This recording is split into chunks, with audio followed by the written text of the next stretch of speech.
In the previous lectures, we examined how modern vehicles operate as software-defined systems, and how multiple connectivity interfaces expand the potential attack surface.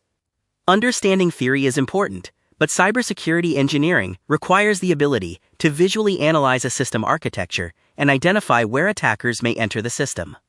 In this practical exercise, we will perform a simplified attack surface mapping exercise, similar to the early stages of automotive threat modeling. The goal is not to create a perfect architecture diagram, but to learn how security engineers analyze a connected vehicle. First, we will draw a simplified architecture of a connected car, including major computing systems, connectivity interfaces, and vehicle networks. Next, we will identify external connectivity points where data enters the vehicle. Then, we will mark potential attacker entry points based on exposed interfaces. After that, we will trace possible attack paths that attackers may attempt to follow once they gain initial access. Finally, we will identify the components that represent critical security boundaries within the vehicle architecture. Attack surface mapping is a fundamental technique used in cybersecurity engineering.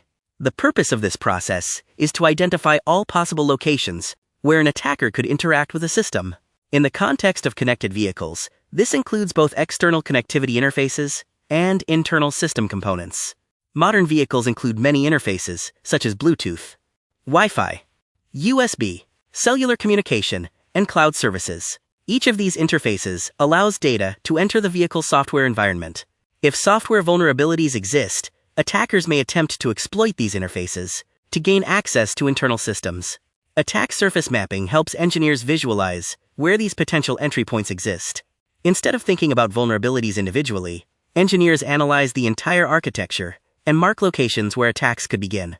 This method provides a structured way to identify risk areas early during system design or security review. By mapping the attack surface, engineers can prioritize security protections for the most critical interfaces and components. The first step in this exercise is to draw a simplified architecture of a connected vehicle. The goal is not to capture every ECU or every network message, but to identify the major system components. Begin by drawing the external environment surrounding the vehicle. This includes smartphones, internet cloud services, and diagnostic devices. Next, draw the vehicle itself and place the major internal systems inside it. One of the most important components is the infotainment system. This system represents the main computing platform that interacts with drivers, passengers, and external connectivity interfaces. Next, draw the telematics module, which provides cellular connectivity between the vehicle and cloud services. Then include the gateway ECU, which connects the infotainment network with internal vehicle communication networks. Finally, represent the vehicle network, such as CAN, connecting various ECUs inside the vehicle. Once the architecture diagram is created, the next step is identifying external connectivity interfaces. These interfaces represent the locations where external devices or external networks communicate with the vehicle. Begin by identifying wireless interfaces such as Bluetooth and Wi-Fi. Bluetooth allows smartphones and other personal devices to connect to the infotainment system. Wi-Fi may be used for passenger internet access or wireless projection technologies. Next, identify physical connectivity interfaces such as USB ports. USB ports allow smartphones, storage devices, or diagnostic equipment to connect directly to the vehicle.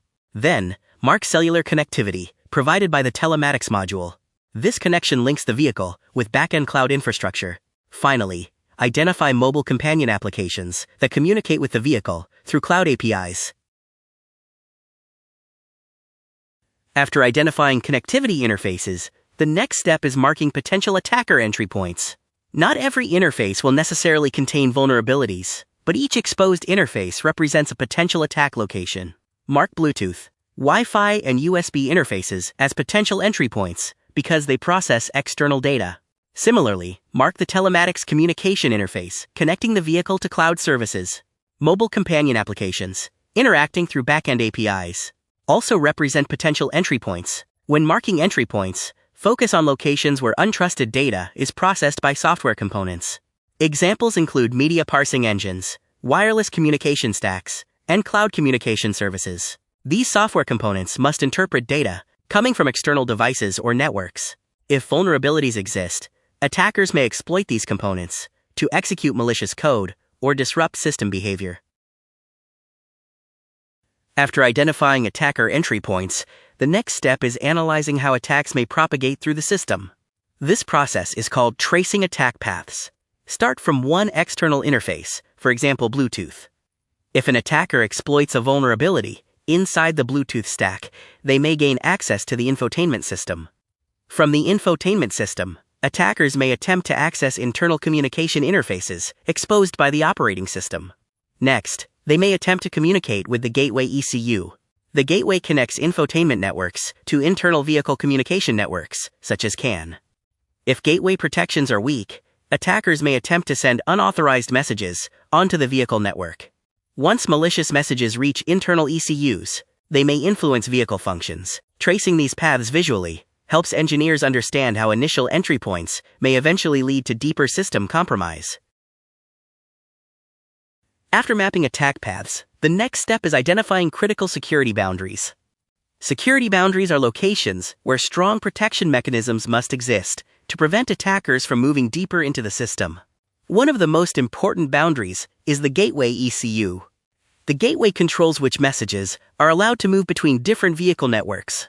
Another critical boundary exists between external cloud services and the vehicle telematics system. Authentication, encryption, and secure communication protocols must protect this connection. The infotainment system itself also represents an important security boundary. Because it processes data from multiple external sources, strong application sandboxing, permission enforcement, and secure software design are required. By identifying these boundaries, engineers can focus security controls where they are most needed. After completing the exercise, the architecture diagram should show several important elements. External connectivity interfaces, such as Bluetooth, Wi-Fi, USB, cellular connectivity, and mobile applications, should be clearly marked. Potential attacker entry points should be highlighted at each exposed interface. Internal components, such as the infotainment system, telematics module, and gateway ECU, should be shown as key internal nodes. Attack paths should be traced visually from external interfaces toward internal vehicle networks. Security boundaries, such as gateway filtering mechanisms, should be clearly indicated. This visual representation helps engineers understand where security controls must exist and how attackers might attempt to move through the system. Even a simplified diagram can reveal important architectural security weaknesses during early design reviews. Attack surface mapping is a foundational technique used in automotive cybersecurity engineering. It helps engineers understand how external connectivity interfaces interact with internal vehicle systems. Modern connected vehicles include multiple entry points, including wireless interfaces, cloud services, and physical connectivity ports. Each interface increases the complexity of the vehicle security architecture. By mapping the attack surface visually, engineers can identify potential entry points, attack propagation paths, and critical security boundaries. A common failure pattern occurs when connectivity interfaces are added, without carefully analyzing how they interact with internal vehicle networks. Strong vehicle security architecture requires layered protection, including gateway filtering, network segmentation, authentication, and secure software design. Attack surface mapping provides the first step toward identifying risks, performing threat modeling, and designing secure connected vehicles.